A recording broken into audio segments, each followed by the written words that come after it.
everyone! Magandang araw sa inyong lahat. Welcome back dito sa ating channel. And syempre, today is another episode of our favorite program, ang Dear Mama Mia. Pero part 2 ito ng episode natin yesterday. Sa mga hindi pa po nakapanood ng episode natin yesterday, nandyan po yung video, nandyan po yung link sa description box below. And syempre, kung hindi nyo makita, kahit nandyan na, message nyo na lang. Ayun, tignan nyo na lang ang ating mga bonggang-bongga dyan na mga videos. Okay? Click nyo lang Mama Mia CDO, tapos videos, tapos yung kahapon na na-upload, yun po yung part 1 nitong ating storya. Bago ang lahat, nais ko munang mag-thank you dahil andito pa rin kayo at sumusuporta nitong ating channel. Maraming salamat po talaga, lalo na doon sa mga pabalik-balik na nagso-support sa atin paaraw-araw, talagang nakikinig. Kung hindi man nakapakinig sa isang araw, minumukbang talaga sa susunod na araw. At saka doon na rin sa hindi nagsiskip ng ads at nakapag-subscribe na rin nitong ating channel. Maraming salamat po talaga sa inyong lahat. Francis Binoza, thank you so much sa pakikinig. Ayun, hello rin kay Ambrosia De Leon. Maraming salamat din kay Lady Kim, Mary Yvonne, Margie Flores, Anna Ingartaho, tama po ba? Maraming salamat Evangeline Bautista, Chali Naive, maraming salamat. Saan pwede magpadala ng sulat? Ayun, nandyan po sa baba ang ating email address, mamamia.cdo0317@gmail.com. Ayun, may mga blue dyan sa maliit dyan. Parang sa TV na may blue. Yun po ang email address natin. Hi naman kay Sam Agustin. Maraming salamat, or Sam Agustin. Marlon Valencia, salamat po at lagi kang nakikinig sa atin. Ayun, hindi daw siya nagsiskip ng ads. Thank you. Vigor Trex, maraming salamat. Senyorita V, hello sa mga, ayun, pamilyar raw. Oy, bakit parang pamilyar ang story? Huwag kayong ganyan. Ayaw nila ng malalaman. Di ko rin alam kung talagang sila ba ito, ha? Maria Elena Abe, Gimaras Girl, Rio Piano, Jeanette Mariano, maraming salamat all the way from Las Piñas. Lynn Joy Scott, thank you so much sa Romania, Eastern Europe, hello po, maraming salamat sa inyo. Lori Lynn Kabantak, I am Leia, Leonay Hiso, Jay Kadag, hello rin kay Ruby Ann Estrada, maraming salamat sa pakikinig. Hi din kay Jennifer Lingasa, hello rin kay Julian Ramilo, Evangeline Cinco, maraming salamat. Riza OFW ng Damam. Hi din sa kay Evelyn Odono, hello po. Apakalandi daw. Hindi ko alam kung bakit gano'n sulat nila ito, bakit ko pag-aanuhin, di ba? Hi din kay Ritzal Dabon. Maraming salamat sa pakikinig. Jason Gloria, Chazi Chai, Merly Labong, and sa lahat po ng nakikinig sa atin, thank you so much talaga sa walang sawa ninyong pagsuporta. Kaya eto na, atin na pong sisimula ng ating paboritong programa. Part 2 po ito ng kwento ni Monique kahapon. Ako naman, mahuhuli na kaya ang kanilang sikretong ugnayan ni Well? Nako, dito lamang po yan sa inyong paboritong programa, ang Dear Mama Mia.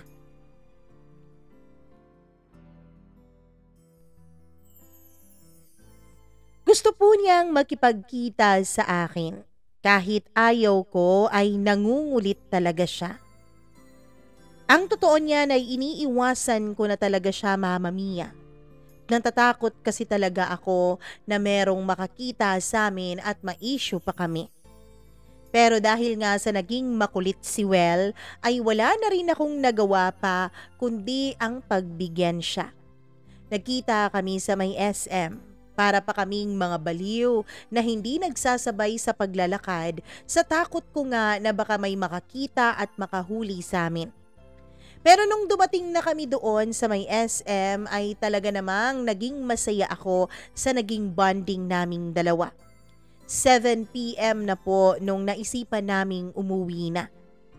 Ang usapan namin nung makalabas na kami ay mauuna akong sumakay ng jeep at saka siya ay susunod na lang o sa iba na lang sasakay o sa sasakyan na lang niya.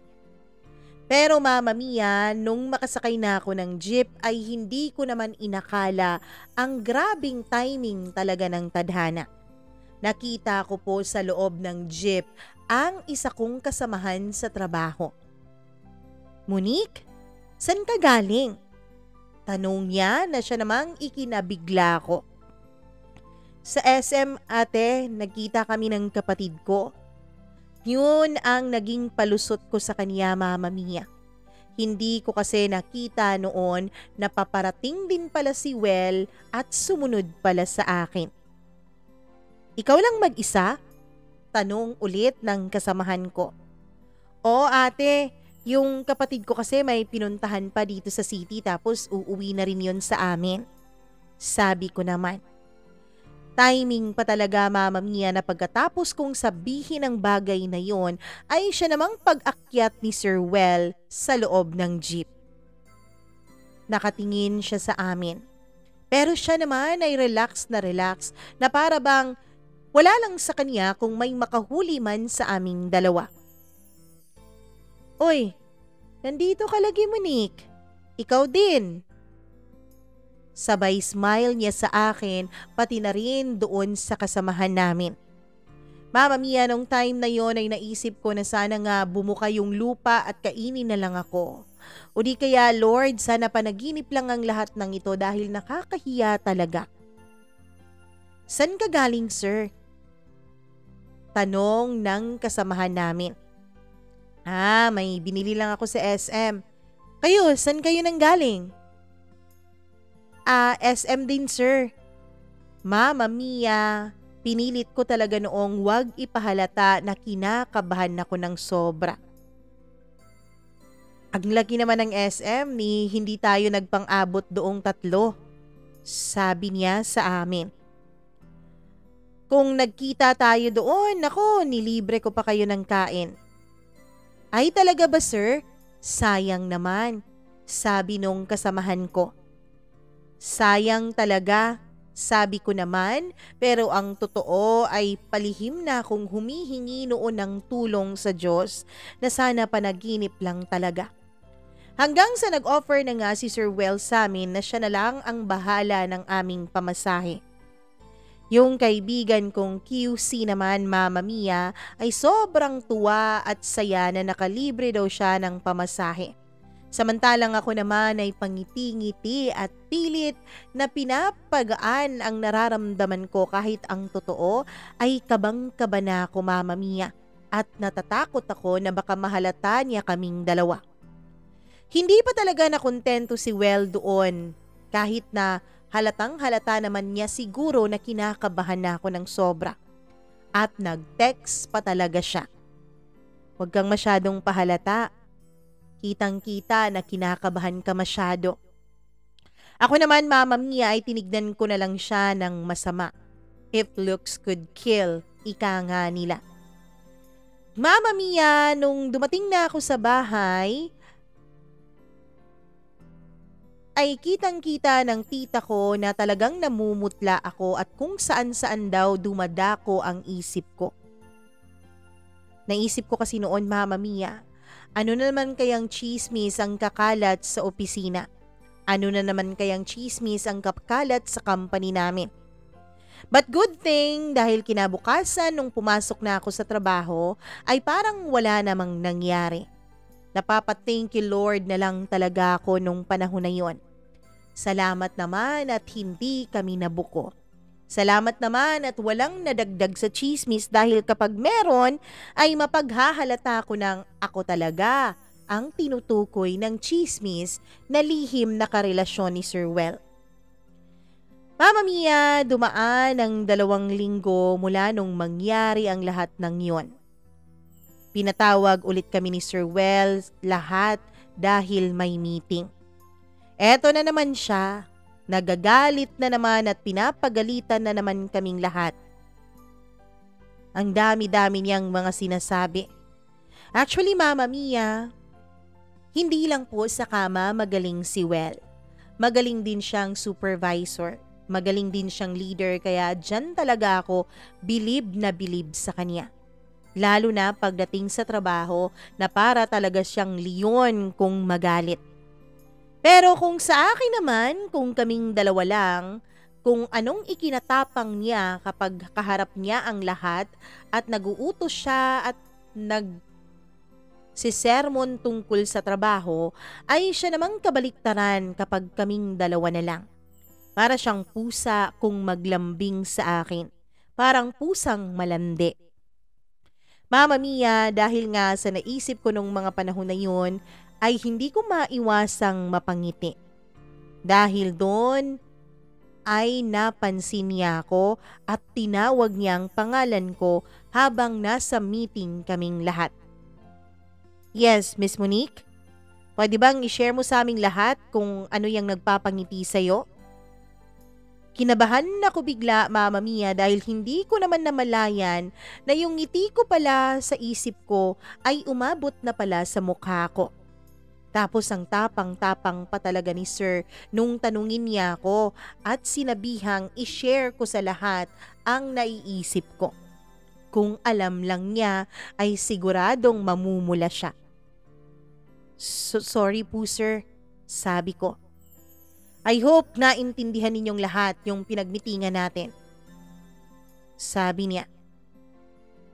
Yes po sir. Nahihiya ko namang sagot, Mama Mia. Nakakahiya talaga dahil lahat ng mga taga QC department ay nandoon sa meeting na yon. Pati na rin yung mula sa ibang production area. Bakit kasi kung ano-anong naiisip ko? Kaya ayan tuloy, napagalitan tuloy ako at napahiya. Medyo matagal natapos ang meeting namin. Mama Mia, hanggang sa natapos na nga ay unti-unti nang lumalabas ang ibang tao sa QC. Pero kami ay pinaiwan pa ako ni Sir Well dahil meron pa raw siyang i-discuss sa amin, sa aming area.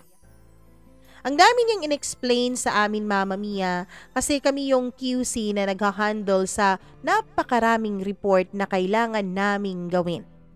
Kami kasi yung na-assign sa export product. Kaya naman mas istrikto talaga pagdating sa amin. Maraming mga rules and regulations, pati na rin standards na kailangan naming i-uphold at all times. Kaya naman, hindi nakataka-taka na kami talaga ang pagtutuunan ng pansin ni Sir Well dahil mahirap na kapag pumalpak kami. Malaki ang nakataya sa kumpanya. Hindi lamang pera kundi pati ang pangalan nito sa international market. Wala din naman kaming magawa, Mama Mia. Pagdating namin sa production ay medyo mahina kaming kumilos nung mga panahon na yon. Kasi ang totoo, Mama Mia, kami namang mga QC ay nakaantabay lang po sa resulta ng trabaho ng taga-production area. Kung ano ang natapos nila, ay dun lang din kami magsisimulang magtrabaho. Kung hindi sila mabilis magtrabaho, ay hindi rin mapapadali ang trabaho namin. Nung matapos na nga ang meeting niya sa amin, ay papunta na sana kami sa labas ng kanyang office nung biglang may pumasok na babae. Napakaganda nung babaeng yun, Mama Mia. Parang nakikita mo lamang sa mga print ads dahil parang modelo ang itsura nito. Payat, matangkad, maputi at napakaganda talaga. Ang totoo niyan, Mama Mia, masasabi ko pong nakakatomboy ang kanyang ganda. Napaka-sophisticated din ng kanyang forma. Na para ba siyang beauty queen? Hindi. Para siyang isang modelong beauty queen. Yung babae, Mama Mia, ay gulat na gulat ako dahil walang pakundangan itong lumapit kay Well at hinalikan siya sa kanyang pisngi. Naisip ko noon, sino na naman kaya tong babaeng to? Another flavor of the month na naman ba ni Well? Ang totoo niyan ay na-hurt talaga ako, Mama Mia, nung makita ko yung babae na basta-basta na lang humahalik kay Well.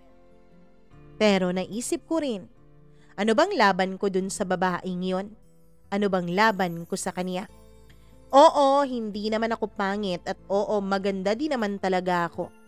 Pero kung siya ang magiging kalaban ko sa pagandahan, ay talagang magmumukha akong isang taong hindi naliligo sa tabi niya. At nakita ko rin sa reaction ni Well na medyo nagulat siya nung hinalikan siya nung babae. Ako naman ay hinawakan na ng aking kasamahan at hinila na rin niya para makalabas na kami ng tuluyan dun sa opisina ni Sir Well. Nandito lagi. Bakit nandito si ma'am?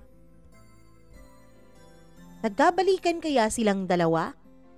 Tanong ng aking kaibigan na kasamahan na hindi ko rin mawari kung ako ba ang tinatanong niya.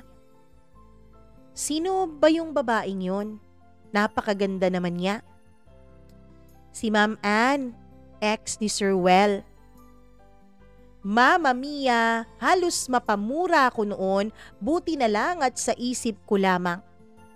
Yun, ang ex ni Sir Well dati? Napakaganda naman talaga. Bakit kaya niya ako nagustuhan? Bakit kaya niya ako nilalandi kung ganun naman talaga kaganda yung ex niya? Wala talaga akong panama doon, Mama Mia. Kahit siguro maligo pa ako ng 100 beses sa isang araw, ay hindi pa rin ako makakahabol sa ganda ng babaeng yon. Anong nagbalikan kaya sila? Tanong ko naman. Mama Mia, doon ikwinento sa akin ng aking kasamahan habang pabalik kami sa trabaho na yung babae pala at si Sir Well ay dating magkarelasyon. Nagkahiwalay sila nung una dahil nasa long distance relationship sila. Ngayon daw, baka dito na rin daw na-assign sa lugar namin si Ma'am Ann. Kaya hindi raw malabo na baka nagkabalikan daw yung dalawa. Napamura ulit ako sa isip ko. Nagkabalikan sila. So meaning, wala talaga akong lugar sa buhay at puso ni Well. What if ako naman pala yung flavor of the month niya? What if ngayong nagbalik na yung Ann na yon, yung sopistikadang Ann na yon, ay baka maitsapwera na naman ako at baka magsawa na siya sa akin at hindi na niya ako gustuhin. Mama Mia, buti na lang talaga dahil iilang minuto na lang ang natitira mula nung matapos ang meeting namin ay lunch break na agad. Kaya nagdesisyon kaming wag na lang pumasok sa production area. Inaantay na lang namin yung oras ng lunch break dun sa may locker area. Dun kami nag-uusap ng aking mga kasamahan na QC rin. At dun ko nalaman, Mama Mia, na dati na palang engaged si Well dun sa Ann na yon. Pero sinauli raw nung babae ang singsing kay Well dahil hindi daw handa ang babae sa kanilang relasyon bilang mag-long distance relationship couple. Ayaw na ayaw raw ng babae ng long distance. Pero mas gusto raw nitong tuparin muna ang kanyang pangarap sa kanyang career. At dahil nga sa trabaho nung babae, Mama Mia, na kung saan-saan na-assign at kung minsan sa mga malalayong lugar pa, kaya naisipan raw nito na tigilan na ang relasyon nilang dalawa ni Well. Na maghiwalay na lang silang dalawa para hindi na masyadong komplikado pa ang kanilang sitwasyon.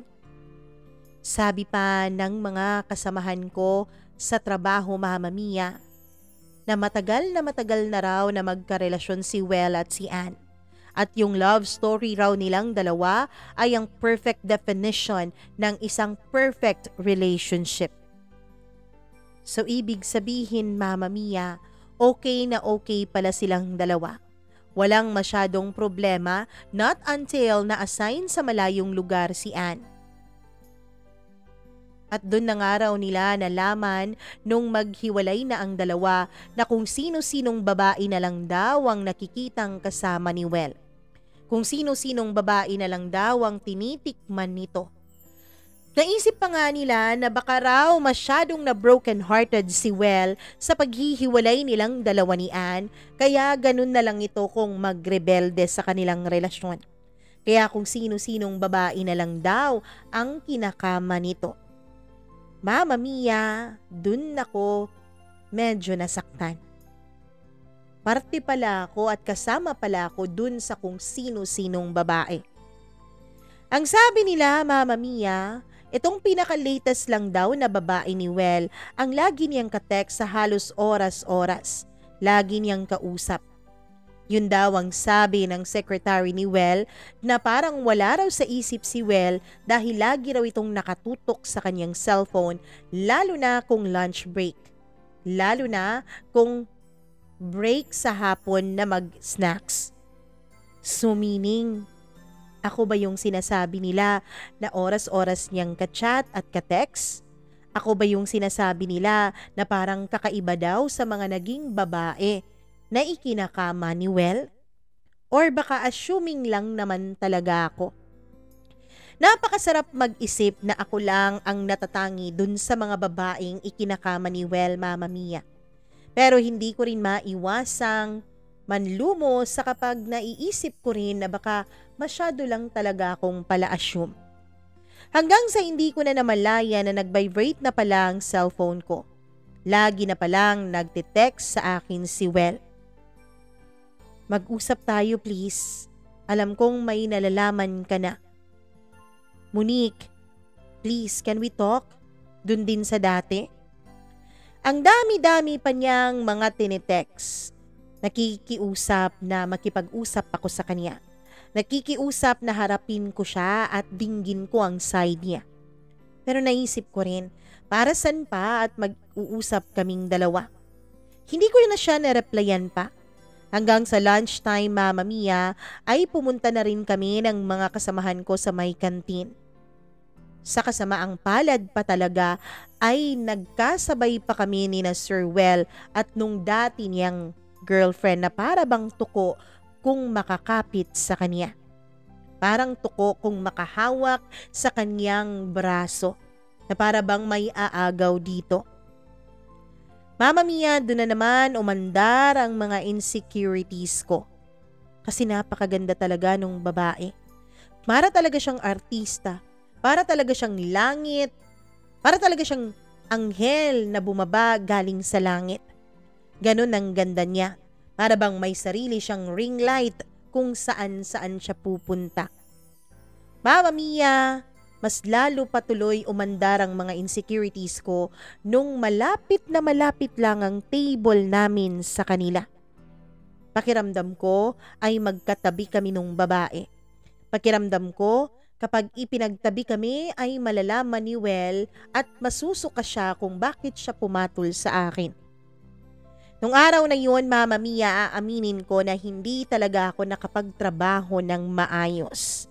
Mag-aalas 2 na noon ng hapon nung sinabihan ko ang mga kasamahan ko na mag-early out na lang ako dahil masama talaga ang pakiramdam ko.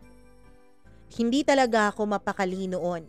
Hindi ako makapag-focus sa trabaho ko dahil masakit na masakit ang dibdib ko, Mama Mia. Oo, masama ang pakiramdam ko. Pero hindi yung katawan ko, kundi yung dibdib ko. Hindi ko alam kung bakit ako nasasaktan ng ganon. Wala naman akong karapatan dahil wala naman kaming relasyon ni Well. Ang problema lang talaga noon, Mama Mia, ay kailangan ko pang papirmahan kay Sir Well ang request ko na mag-early out. Kaya naman no choice talaga ako kundi ang puntahan siya sa kanyang opisina. Kinatok ko muna ang pintuan bago ako pumasok sa loob gaya ng aming mga nakasanayan. Wala na doon yung girlfriend niya, Mama Mia. Siya na lang ang nasa kanyang upuan at nakayuko sa kanyang table. Hawak-hawak niya ang cellphone niya at medyo nagulat pa siya, Mama Mia, nung may iniabot ako sa kanya na isang form. Sir, magpapapirma lang sana ako. Mag-early out ako. Bakit naman? Anong nangyari sa'yo, Monique? Masama lang talaga yung pakiramdam ko, sir eh. Parang tatrangkasuhin yata ako. Uminom ka na ba ng gamot? Mama Mia, sinubukan niyang lumapit sa akin pero lumayo ako sa kanya. Sir, please lang, nasa company tayong dalawa. Kaya please lang sana iwasan natin ang mga ganitong klaseng encounter. Magkita tayo mamaya, okay? Kailangan nating mag-usap. May kailangan tayong pag-usapan tungkol sa ating dalawa. Huwag kang mag-alala, sir. Kung ano man ang mga nangyari sa atin ay hindi naman po yun aabot sa iba. Hindi ko naman po yun ipagkakalat. It was just a dirty business between you and me, sabi ko. Good, but please magkita pa rin tayo sa dati mamaya, sabi niya. Mama Mia, ayoko sanang makipagkita sa kanya. Pero ewan ko ba, ayaw ng isip ko pero hindi naman pumapayag ang katawan ko. Hindi naman pumapayag ang isipan ko at hindi rin pumapayag ang puso ko. Kaya nagkita din kami, Mama Mia, dahil hindi naman tumatanggap si Sir Well ng no for an answer. Ang sabi niya ay mag-uusap lamang kami. Pero yung pag-uusap namin ay hindi naman pala pag-uusap ng aming mga bibig, kundi pag-uusap ng aming mga buong katawan. Oo, Mama Mia. Ewan ko ba, bakit lagi kaming nag-iinit kapag napapalapit kami sa isa't isa? Yung pag-uusap sana na seryosohan ay nauwi na naman sa kama. Nauwi na naman sa mga ungol at halinghing ng bawat isa. Napakagaling talaga kasi niya sa kama. Ewan ko kung talagang magaling siya o wala lang akong comparison ng mga time na yon. Pero yun talaga ang isang dahilan, Mama Mia, kung bakit hindi ako nakakahindi sa kanya. Dahil napakagaling niya. Ubos na nga lahat ng bilib ko sa kanya eh. Parang nakatatlo pa kami nung gabing yon at ang ending, Mama Mia, ay totohanan talagang sumama ang pakiramdam ko dahil napagod ang buo kong katawan. Imbis na nag-early out ako para makapag-rest at syempre para mapahinga ang aking katawan, ay para bang mas grumabi pa ang sakit na nararamdaman ko noon. Sakit sa dibdib ko dahil alam ko naman talagang wala akong panama dun saan na yon. At syempre, pagod na rin ang katawan ko dahil sa kung ano-ano na naman ang mga exhibition at mga acrobatics. At syempre, may mga kung ano-ano pang posisyon na ginawa ni Wells sa akin. Mama Mia, kung nakapagbasa kayo ng librong 50 Shades of Grey, nako, ganun na ganun talaga ang mga ginawa namin at sobra pa. Kulang na lang talaga, Mama Mia, ay ibitay niya ako patiwarik para lang masatisfy ang lahat ng mga pangangailangan niya. Oo, Mama Mia, napaka-adventurous ni Well pagdating sa kama. Isang bagay na hindi naman po sa pagmamayabang pero nasasabayan ko naman.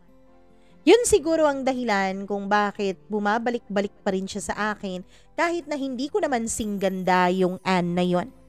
Yun siguro ang dahilan kung bakit lagi pa rin niya akong kinakama at lagi pa rin niya akong hinahanap-hanap kahit na bumalik na ang ex-fiancé niya. Mama Mia, nung time na yon ay hindi ko naman gustong ako ang magbukas ng topic tungkol kay Anne. Ayoko kasing isipin niya na desperada ako. Ayokong isipin niya na nag-a-assume ako tungkol sa relasyon naming dalawa. Ang gusto ko, Mama Mia, kung magustuhan man niya ako, kung gusto man niya akong maging girlfriend at kung gusto man niyang gawing official ang relasyon naming dalawa, ay siya ang magsabi. Siya ang magbigay motibo at hindi ako. Ayoko kasi na parang nagmumukha akong desperada sa harap ng lalaki. Kaya naman, imbis na mag-usap nung hinalikan na niya ako, nung hinawakan na niya ang buong katawan ko, ay wala na rin akong nagawa pa kundi ang sumunod sa kanyang mga gusto.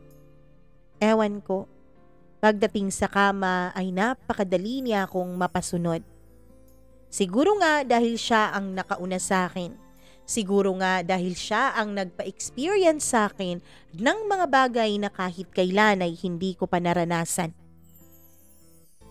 Mama Mia, hindi ko alam, pero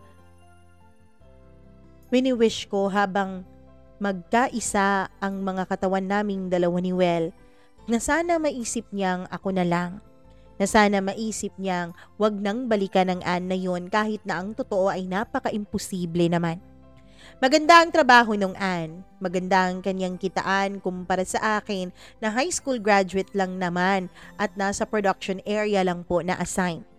Nagkataon lang talaga na kalaro ko ng apoy yung supervisor kaya medyo maganda-ganda ang posisyon na napuntahan ko. Medyo hindi masyadong pagod pero yun pa rin naman ang sweldo. Hindi pa rin naman siguro nangangalahati ang sweldo ko sa sweldo dun kay Ann. At isa pa, napakaganda niya. Halatang halata na galing sa may kayang pamilya. Halatang halata na galing sa pamilyang mayaman ang mga angkan. Isang bagay na alam ko namang kahit kailan, kahit sa panaginip ay hindi ko mararanasan. Kaya ilang beses ko ring sinaway ang sarili ko. Ilang beses kong sinabihan ang sarili ko na wag aasa kay Well. Na wag mahuhulog sa kanyang mga matatamis na ngiti, matatamis na halik, at sa kanyang pagiging magaling sa kama. I-experience mo lang yan, Monique. I-enjoy mo lang ang experience habang nandyan pa. At kapag sinabi ni Well na tapos na kayo, huwag kang papahalata na nasaktan ka. Ang importante sa ngayon, kahit saglit, kahit sandali, ay nagiging iyo pa rin siya kahit sa ibabaw lang ng kama. Yun ang paulit-ulit na pangaral ko sa sarili ko. Mama Mia, simula nga nung bumalik ang ex ni Well, or should I say ex-fiancé niya, ay marami na rin ang nagbago sa aming dalawa ni Well. Okay lang din naman, Mama Mia, dahil kahit paminsan-minsan ay nakakaiwas na rin ako sa kanya. Dati-rati kasi kahit anong iwas ko ay hindi naman maaari kasi lagi siyang nakabuntot at hindi nagtitake ng no for an answer. At dahil busy na nga si Well kasi lagi na lang silang magkasama nung babae, kahit saan, kahit pa nga sa opisina, Mama Mia, ay laging pumupunta yung babae na para bang pag-aari nila yung kumpanya. Na para bang walang trabahong ginagawa si Well. Pero dahil hindi naman bawal yun lalo na sa mga supervisors at mga managers na katulad nila, ay wala din naman akong magawa kung araw-araw mang pumupunta yung babae doon sa opisina. And Mama Mia, hindi ko po ipagkakaila. Aaminin ko po sa inyo na napakasakit po yun para sa akin. Napakasakit isipin na wala ng oras si Well para sa akin dahil lahat ng oras niya, pati na rin oras ng trabaho ay napupunta na dun sa babaeng yon. Naisip ko rin, Mama Mia, na magpalit na lang kaya ako ng cellphone number. Imagine, ilang beses na akong nagpalit ng cellphone number para lang makaiwas kay Well. Pero alam ko naman kasi si Well, Mama Mia. Kapag gusto niya, humahanap talaga siya ng paraan. Humahanap talaga siya ng paraan para makita o makausap ako.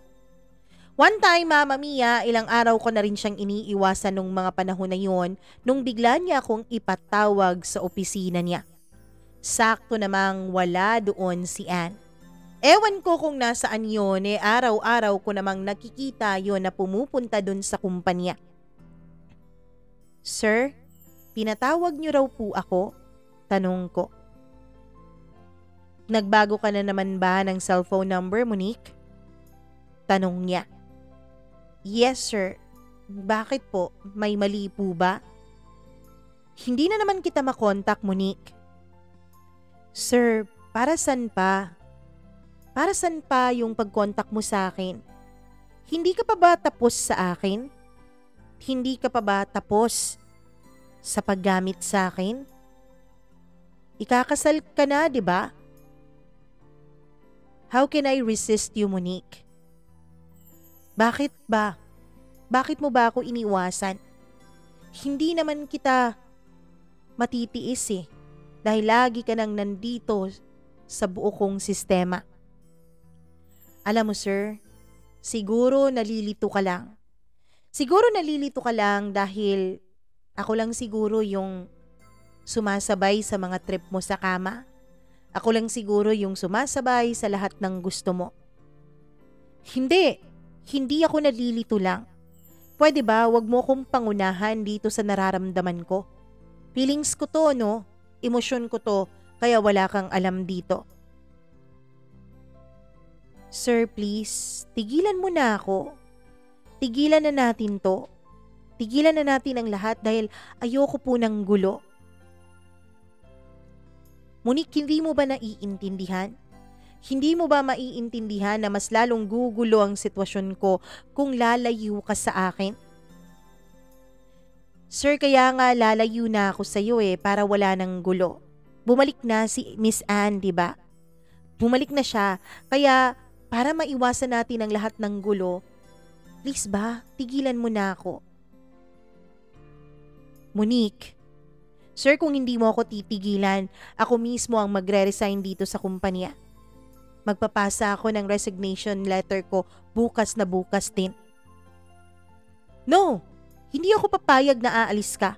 Hindi ako papayag na magre-resign ka, sabi niya. Sir, choice ko yan at karapatan ko yan. Karapatan ko kung magre-resign ako. Karapatan ko kung ayoko nang magtrabaho dito. Kung wala ka na pong sasabihin, excuse me po, marami pa po akong gagawin dun sa production area. Paglabas ko ng office ni Sir Well, Mama Mia, ay gulat na gulat ako nung makita ko si Anne na nandun lang pala sa may pintuan at nakatayo. Para pong eksena sa pelikula. Para pong eksena sa mga movie na for sure narinig niya lahat ng pinag-usapan naming dalawa ni Sir Well. Dahil base pa lang sa pagkakatingin niya sa akin, Mama Mia, ay para na siyang kakain ng buhay na tao sa sobrang galit na nakikita ko sa kaniyang mga mata. Pero hindi ko na siya pinansin pa. I don't mind her. Wala akong pakialam sa kanya as long as hindi siya gagawa ng eskandalo para sa akin o para sa aming dalawa ni Well. Kasi lahat naman ng nangyari sa amin ni Well ay nangyari nung wala na silang dalawa. Nangyari nung hiwalay sila, kaya hindi niya ako mapagbibintangang kabet o mang-aagaw. At hindi naman pwedeng ieskandalo niya ako dun sa mga panakaw na kaligayahan namin ni Well. Kaligayahan na pinagsaluhan namin habang wala siya. Pagdating ko sa production area ay eto na naman ng mga kasamahan ko sa trabaho. Kanya-kanya na namang tanong sa akin kung bakit raw ako pinatawag ni Sir Well. Alangan namang sabihin ko sa kanilang totoo. Alangan namang sabihin ko sa kanila ang tunay naming pinag-usapan. Siyempre, Mama Mia, nagsinungaling na naman ako at nagpalusot na naman ako. Lumipas ang mga araw. Hindi na nga ako ginugulo pa ni Well. Siguro ayaw niya lang talagang mag-resign ako o ayaw niya lang talaga na magkagulo pa ang sitwasyon. Kahit ano pa man ang rason niya, kahit na ang totoo ay medyo nasasaktan din ako sa naging pag-iwas niya sa akin, ay nagpapasalamat na rin ako ng lihim. Dahil sa wakas makakaiwas na rin ako sa kanya ng walang problema. Sa wakas matatapos na rin ang lahat ng chismis tungkol sa kanya sa aming opisina. Hanggang sa lumipas nga ang mga araw at linggo. Hanggang sa dumating na ang December, Mama Mia, at nagkaroon ng Christmas party ang kumpanya namin. Wala naman talaga akong planong umattend noon, pero napilitan lamang ako ng mga kasamahan ko sa trabaho. Ang sabi nila ay paminsan-minsan lang daw mangyayari ang Christmas party sa company. At paminsan-minsan lang daw na kumpleto kaming isa-celebrate yon.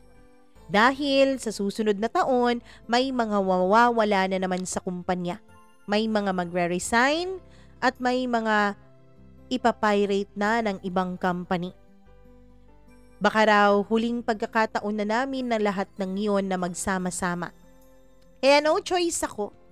Pinagbigyan ko sila at pumayag akong umattend sa Christmas party na yon. Yun po ang kauna-unahang Christmas party ko bilang isang empleyado. At masaya pala, Mama Mia. Masaya pala ang magkaroon ng Christmas party lalo na kung gastos naman ng kumpanyang pinagtatrabahuan nyo. Masarap ang mga pagkain, maraming regalo, may mga paraffles pa na mga appliances at mga grocery items. Masayang masaya ang lahat. We were so happy sa party. Grabe ang company namin kung magbigay ng mga pakulo para lang bigyan ng masaya at maligayang Pasko ang kanilang mga empleyado. Mama Mia, hindi ako nagsisi na umattend ako nung Christmas party na yon dahil napakasaya naman talaga. Ilang saglit pa ay nafe-feel ko na parang naiihi ako. Kaya sinabi ko sa mga kasamahan ko na aalis muna ako at magsi-CR lang ako. On the way sa CR, Mama Mia, hindi ko na malayan na nakasunod pala sa akin si Miss Ann. Oo, kahit hindi siya kasama dun sa company at hindi naman siya dun nagtatrabaho, ay makapal naman talaga ang mukha niyang sumama dun sa party na yon. Ewan ko kung allowed ba talaga ang mga supervisors o managers namin na magdala ng kanilang mga +1 o mga pamilya dun sa party. Dahil wala naman akong ibang nakita doon na kapamilya ng ilang supervisors o managers kundi yung Ann lang na yon. Siguro dahil kilala na rin niya yung ibang mga boss namin kaya hindi na rin siya nahihiya. Paglabas ko ng CR, Mama Mia, ay nagulat na naman ako dahil andito na naman siya at nakatayo sa labas ng cubicle na pinasukan ko. Dire-diretso na sana akong aalis at hindi ko na lang sana siya papansinin nung bigla siyang magsalita, Mama Mia. Monique, right? Can we talk? Maarte niyang sabi. Please po, hindi ko gusto ng eskandalo, sabi ko. Ako rin naman. Ayoko rin naman ng eskandalo na yan. But I just wanna talk to you. Kung ayos lang. Mataray pa niyang sabi. Kung tungkol yan kay Well, ma'am, wag na. Sorry pero wala kang dapat ikatakot o ipangamba sa akin dahil iniiwasan ko na rin naman ang fiancé mo. I know na dahil kay Well, kaya ka nakapasok dito sa kumpanyang ito without any hassle.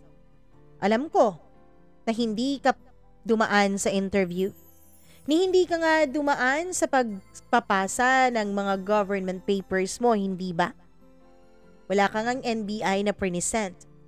Tanging SSS, Pag-ibig at PhilHealth lang ang present mo, pati na rin BIR dahil requirement yun.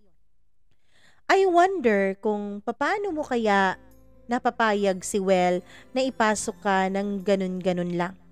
I wonder kung ano ang mga ginagawa mo sa kanya, kung bakit ganun na lang siya kung maghabol sa'yo. Kahit na hindi ka naman masyadong kagandahan. Sabi niya sa akin habang tinitignan ako mula ulo hanggang paa. I know the way she talks, Mama Mia, na below the belt na talaga. Pero I manage pa rin na hindi siya patulan kahit na ang totoo ay nagngingit-ngit na ako noon sa galit. Hindi naman po sa pagmamayabang pero may pagkamaldita din naman ako, Mama Mia. Hindi din naman ako pinanganak na Santa Santita. I don't know kung anong sinasabi mo, ma'am. Hindi ko alam yan. Alam mo, don't act like you're dumb. Don't act like you don't know what I mean. English pa niyang sabi sa akin. Ma'am, kung gusto mong malaman ang buong katotohanan, kung gusto mong malaman kung anong nakita sa akin ni Sir Well, Bakit kaya hindi na lang siya yung tanungin mo? Dahil hindi ko naman din alam kung anong nakita niya sa akin. For sure, siya lang ang makakasagot ng mga tanong mo.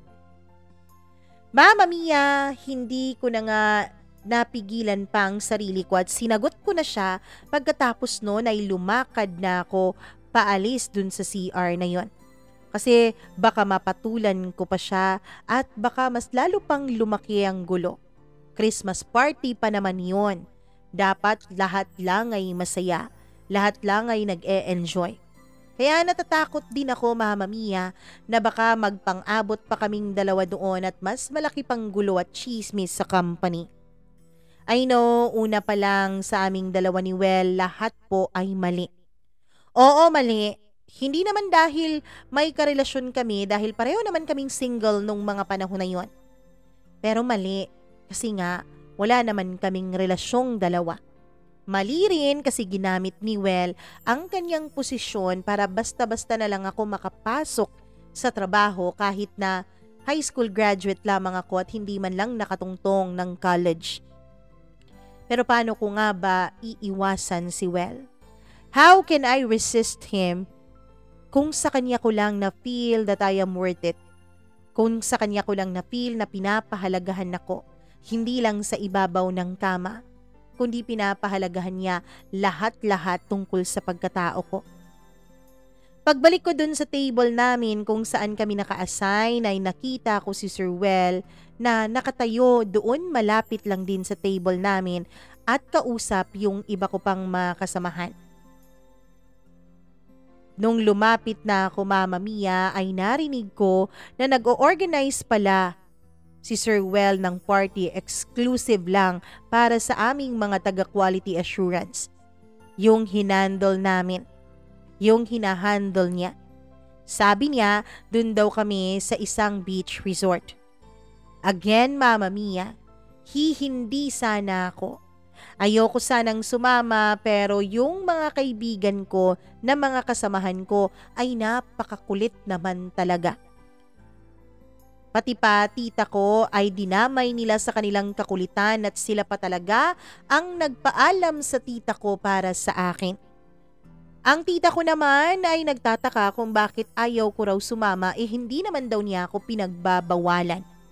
Sabi pa niya, sumama daw ako para ma-enjoy ko ang trabaho ko lalo. Hindi daw yung trabaho lang ng trabaho at hindi naman ine-enjoy ang free time at mga ganitong uri ng pagkakataon. Kaya naman, Mama Mia, sumama pa rin ako sa exclusive Christmas party na yon. Party na naman at hineld yon sa isang resort, Mama Mia.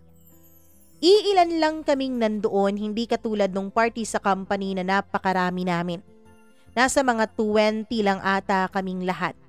Overnight ang party na yon, Mama Mia, at alam naman yun ng tita ko at wala namang problema sa kanya. Gusto kasi ni Sir Well ng overnight para raw hindi kami nagmamadaling lahat. Para raw ma-explore namin ang lugar at para raw makapag-inuman kami nang wala talagang hassle. Kumuha kami ng bali 4 na room, Mama Mia, kasi iilan lang naman ang kakasya sa loob ng isang kwarto. Nag-enjoy din naman kami dahil marami pa ring mga palaro na syempre kami na ang nag-organize.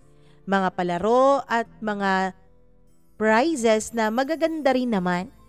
May inuman din at may sayawan. Yun kasi ang gusto ng mga kasamahan ko nung tinanong sila ni Sir Well kung ano pang gusto nilang mangyari sa aming exclusive party. Ilang sandali pa, Mama Mia, habang nandoon kami at nagpe-prepare ay dumating na si Sir Well. At himala yata na mag-isa lamang siya at hindi niya kasama yung kapit-tuko niyang fiancé. Yung babaeng hindi man lang mawala-wala sa kanyang tabi. Mga 10 PM na yon nung mag-decide ang mga kasamahan ko na pupunta na raw sa room kung saan kami na-assign para makatulog na raw ako. Mama Mia, sabi ko hindi pa ako inaantok kasi hindi pa naman ako lasing. Sila dahil mula hapon pa ay nag-iinuman na, ay lasing na talaga sila. Kaya sabi ko mauna na lang sila at ako nang bahalang magligpit ng mga kalat namin. Which is mali pala talaga, Mama Mia. Dahil nung mga panahon na yon ay nagkaroon na naman ng pagkakataon si Well na makalapit sa akin. Tulungan na kitang magligpit dyan, Monique. Okay lang sir, ayos lang, kaya ko na to. Monique, pwede ba? Huwag mo na nga akong iwasan. Ilang buwan mo na rin akong iniiwasan eh. Pwede ba, Sir Well? Ayoko talaga ng gulo. Kaya pwede ba, huwag mo na rin akong lapitan. Alam mo, mababaliw talaga ako sa iyo, Monique. Eh di mabaliw ka dyan kung gusto mo. Huwag mo na lang akong idamay. Seryoso ako, Monique. Ano pa ba talaga ang gusto mo sa akin, sir? Nakuha mo na lahat, di ba? Paulit-ulit mo na akong nakuha. Paulit-ulit mo na akong nagbigay sa iyo sa kama. So please, bigyan mo naman ako ng kalayaan. Bigyan mo naman ako ng katahimikan. Hindi pa ba klaro sa iyo lahat, Monique? Gusto kita. Gusto mo ako? Gusto mo ako, Sir Well? Paano yung fiancé mo? Gusto mo rin siya? Ano ka? Siniswerte? Dalawang babae? Willing akong hiwalayan siya at iwanan siya para sa iyo, Monique. Please, please ayusin natin to. Ayusin natin ang lahat para sa ating dalawa. Mama Mia, hindi ko maintindihan ang nararamdaman ko dun sa mga sinabi ni Well sa akin. But somehow, yung puso ko, Mama Mia, ay halos puputok na sa sobrang saya. Sa sobrang saya na aking mga narinig mula sa kanya na gusto rin niya ako. Pero alam ko, Mama Mia, na nung una ay hindi naman mali yung namamagitan sa aming dalawa dahil single naman siya nung mga panahon na yon. But now, alam naming mali dahil sa setup naming dalawa. Dahil sa sitwasyon naming dalawa na umaasa na si Ann na magkakabalikan sila. Umaasa na si Ann na ipapatuloy nila ang kanilang engagement dalawa. Pero okay lang naman yun, 'di ba? Sa isang relasyon, dapat lang naman handa kang mag-take ng risk. Sa isang relasyon, dapat lang naman handa kang lumaban at ipaglaban ang mahal mo para lang sa kaligayahan ninyong dalawa. Ewan ko, Mama Mia, nung sinabihan niya ako na gusto niya ako, na ipaglalaban niya ako na handa niyang iwanan si Ann para sa akin, ay natunaw na naman ang lahat ng pader na binuo ko. That night, Mama Mia, ay may nangyari na naman sa amin. Ilang buwan na rin mula nung huling may nangyari sa aming dalawa. Ilang buwan na rin mula nung huling magniig kaming dalawa. Kaya naman, miss na namin ang isa't isa. Kaya kung ano-ano na naman ang mga posisyon na ginawa namin sa loob ng hotel room na kanyang nirentahan para sa sarili niya. Mala 50 Shades of Grey na naman ang ginawa namin. Kung ano-anong acrobatics. Ginamit pa talaga namin at nasira pa talaga yung kumot dun sa hotel room, Mama Mia, dahil ginamit niya yon bilang pantali sa akin.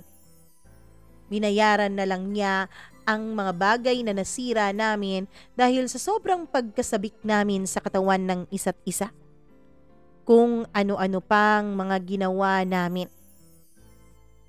Pero Mama Mia, dahil nga pala sa mga ginawa namin nung gabing yon, ay may mga mangyayari palang hindi namin inaasahan. Mga pangyayaring mas makakagulo pa sa sitwasyon naming dalawa. 1 month pagkatapos nung party namin sa may beach resort, ay namalayan ko na lamang na hindi na ako dinadalaw ng aking buwanang bisita. Mama Mia, marami na rin ang nagbago sa akin. Lagi na akong inaantok. Lagi na akong nahihilo. Sa bawat oras ay nakakaramdam ako ng pagkaantok. Meron na rin akong mga weird na mga bagay na nagugustuhan. Yung dating gusto ko ay hindi ko na gusto ngayon. Yung dating ayaw ko at nandidiri ako ay gustong gusto ko nang kainin ngayon. May mga amoy na rin akong hindi nagugustuhan, Mama Mia, na dati naman ay hindi ko na lang minamind. Naisip ko naman na may mga pagkakataon din naman dati na hindi ako dinadalaw ng buwan ng dalaw ko dahil nagbabago ang menstrual cycle ko. Pero nung panahon na yun, Mama Mia, ay kakaiba talaga ang naramdaman ko sa katawan ko. Naisip ko sa daming beses ba naman naming nagtalik ni Well dati ay hindi ako nabuntis, ngayon pa kaya? Sabi ko sa sarili ko, kaya hindi ko na lang minind ang lahat ng yon. Baka overpatig lamang sa trabaho dahil lagi din kaming naka-overtime matapos nga ang Christmas season dahil napakaraming orders nung mga panahon na yon. Hindi ko pinansin ang mga pagbabago ng katawan ko not until napansin na rin ito ng mga kasamahan ko sa trabaho pati na rin mismo ng tita ko. Alam mo, mukhang tumataba ka yata. Ikaw lang yung nakikita kong pagod at hindi masyadong kumakain pero nananaba, sabi ng tita ko. Pati na mga kasamahan ko sa trabaho, Mama Mia, ang sabi nila ay parang mabilis raw ang pintig ng pulso ko dito sa aking leeg. Alam mo, sabi ng mama ko kapag ganyan daw ay buntis yung babae. Ano? Ako buntis? Bakit naman ako mabubuntis? Maang-maangan ko pang tanong. Abay, bakit naman mabubuntis ang babae kung hindi inano ng lalaki? Sabi ng isa kong kasamahan na ikinatawa ng lahat. Kaya Mama Mia, matapos ang araw ng trabaho na yon, ay bumili ako ng 2 pregnancy test kit. And then boom! Lahat. 2, Mama Mia. Positive. Hindi ko talaga alam kung anong magiging reaksyon ko. Hindi ko maintindihan ng sarili ko kung dapat bang matuwa ako, o matakot ako, o malungkot ako. All I know, Mama Mia, is naguguluhan ako sa mga nangyayari. Naguguluhan ako lalo na sa sitwasyon na pinasok ko. I was too young to become a mother that time. 19 pa lamang, magto-20 pa lamang ako, Mama Mia. Pero kahit na batang-bata pa ako nung mga panahon na yun, ay never pong pumasok sa isip ko na ipalaglag ang bata sa sinapupunan ko. Bahala na. Wala na akong pake kung anong mangyari kinabukasan. Bahala na si Batman, sabi ko. Hanggang sa nung nagpa-check up ako, Mama Mia, ay nalaman ko na magdadalawang buwan na pala ang tiyan ko. Nung 2 buwan na ang tiyan ko, ay binalak ko na sanang sabihin kay Well ang sitwasyon ko. Pero natatakot ako sa magiging reaksyon niya, Mama Mia. What if hindi pa siya handa na panindigan ang dinadala ko? What if hindi pa siya handang maging ama? Mama Mia, sinabihan ko na ang mga magulang ko. Oo, nagalit sila dahil syempre sino ba namang mga magulang ang matutuwa, Mama Mia, hindi ba? Pero hindi rin nagtagal ay natanggap din naman nila ang katotohanan. Hanggang sa gusto na nilang pauwiin ako sa amin para raw maalagaan nila ako ng husto. Hindi ko rin sinabi sa kanila ang totoo kung sinong ama ng pinagbubuntis ko. Ang sabi ko na lamang, Mama Mia, ay isang kaibigan ko na wala namang kaming relasyon dalawa. Sabi ko, umalis na yung kaibigan ko at nagpakasal na sa iba para wag na naming guluhin pa. Alam ko kasi yung mga magulang ko kahit na mahirap kami ay ma-pride din naman kaming mga tao. Kaya alam ko na kapag naiisip nilang ikinasal na sa iba yung lalaking ama ng anak ko ay hindi na namin guguluhin ito. Kaya yun ang naging palusot ko sa kanila. Mama Mia, handa na sana ako noon na sabihin kay Well ang totoo na buntis ako. Dahil kapag natanggap niya ay tsaka na lang ako magpapaliwanag dun sa mga magulang ko. Pero kahit anong pilit ko, Mama Mia, ay nauunahan talaga ako ng takot ko. Ng takot ko, Mama Mia, dahil may nalaman ako. May nalaman akong chismis mula sa kumpanya. Yung fiancé niya. Yung fiancé niya, Mama Mia, ay buntis din pala. Actually, hindi lang yun chismis. Actually, hindi lang yun usap-usapan sa company, kundi nagkausap talaga kaming dalawa ulit. Monique, please. Luluhod ako sa harapan mo. Iwanan mo lang sana si Well dahil buntis ako, Monique. Ayaw ni Well panindigan ang pinagbubuntis ko dahil sabi niya ikaw raw ang kanyang pinipili. Bakit sa akin mo yan sinasabi? Bakit sa akin ka nakikiusap? Si Well ang kausapin mo dahil siya naman ang ama niyan at hindi naman ako. Please, Monique. Please. Kung ikaw kasi ang iiwas, kung ikaw ang lalayo, sure akong babalik sa akin si Well. Sure akong paninindigan niya yung magiging anak naming dalawa. Labas na po ako dyan, ma'am. Labas na po ako sa kung ano man ang tungkol sa inyong dalawa. Monique, please naman, buntis ako. Kailangan ng anak ko ang tatay niya. Kailangan ng anak ko na meron siyang kumpletong pamilya. Maawa ka naman sa anak ko, sabi niya. Ang totoo niyan, Mama Mia, ay gustong-gusto ko na ring isigaw sa kanya na buntis din naman ako. Pero ano nga bang laban ko? Siya itong nauna. Siya rin ang naunang nagsabi sa akin, kaya naman, Mama Mia, matapos naming mag-usap dalawa, nung girlfriend ni Well ay nakapag-decide ako na ako na lang ang lalayo sa kanilang lahat. Ako na lang ang lalayo sa lahat ng mga naging sitwasyon naming dalawa ni Well. Kahit na masakit sa akin, kahit na mahirap sa akin.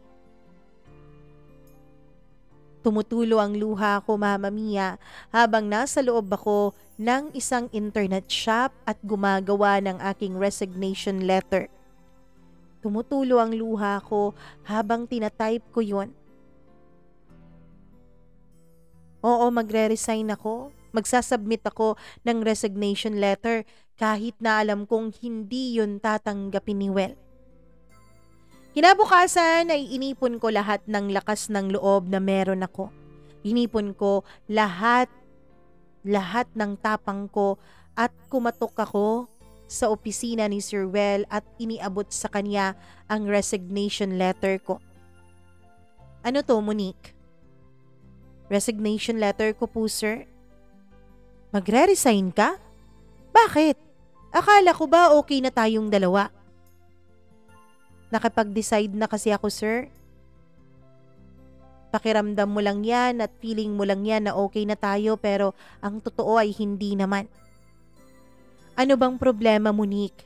Please naman kausapin mo ako ng maayos. Huwag yung ganito na basta-basta ka na lang magre-resign. Sir, kailangan ng papa o tatay ang anak ninyong dalawa. Mama Mia, nagulat siya sa mga sinabi ko. Alam na niyang alam ko na. Hindi kasi niya sinabi sa akin na alam niyang buntis yung babae. Monique, susuportahan ko lang yung bata. Magpapakaama ako sa kanya pero hindi ako makikisama. Kay Ann, hindi ko siya mahal. Please, wag mo akong iwanan. Kailangan ka ng bata, Sir Well. Alagaan mo ang magiging anak ninyong dalawa. Alagaan mo rin siya. Mama Mia, pilit ko mang itinatago ang lungkot na nararamdaman ko. Pilit ko mang pinipigilan ng luha na gustong pumatak mula sa mga mata ko. Ay parang hindi ko kinakaya. Pero Mama Mia, kinukurot ko noon ang sarili ko para lang mapigilan ang sarili kong maiyak. Kaya lang, hindi ako nakaprepare, Mama Mia, nung bigla na lang niya akong niyakap. At umiyak siya sa akin na wag ko siyang iwanan. Monique naman, ikaw ang kailangan ko, ikaw ang gusto ko. I'm sorry, Well. Pero alam kong naguguluhan ka lang. I'm sorry. Pero kailangan kong lumayo. Baka dahil sa akin kaya hindi mo pa nakikita ang mahal mo pa rin pala siya. Baka dahil sa akin hindi mo maramdaman na kailangan mo pa rin pala si Ann. Baka naguguluhan ka lang dahil dalawa kaming nandito. Kaya kailangan kong lumayo. Kailangan kong umalis. Pasensya ka na. Mama Mia, hindi tinanggap ni Well ang resignation letter ko that time. Pero buo na ang desisyon ko. Buo na ang desisyon kong uuwi sa amin. Para sa kapanatagan at para sa kapayapaan ng lahat. Para na rin sa sarili ko at para na rin sa baby na nasa sinapupunan ko ay kailangan kong palayain si Well. Kinabukasan kahit hindi niya tinanggap ang resignation letter ko na effective immediately, ay umalis ako at hindi na ako pumasok pa sa trabaho. Nagpaalam ako sa tita ko at Mama Mia, bumiyahe ako pabalik sa amin. Nag-change na naman ako ng cellphone number. Dini-activate ko rin lahat ng social media accounts ko. Luckily, my parents that time, Mama Mia, ay wala silang sinabi. Sinuportahan lang nila ako. Mas na-feel ko nung mga panahon, Mama Mia, na safe ako at safe rin ang baby ko dun sa amin dahil kahit na nagkasala ako sa mga magulang ko, ay inalagaan pa rin nila ako. Nung mga panahon na yon, dahil dini-activate ko lahat ng account ko, dahil nagbago ako ng cellphone number, ay wala na rin akong alam at wala na rin akong balita tungkol kay Well.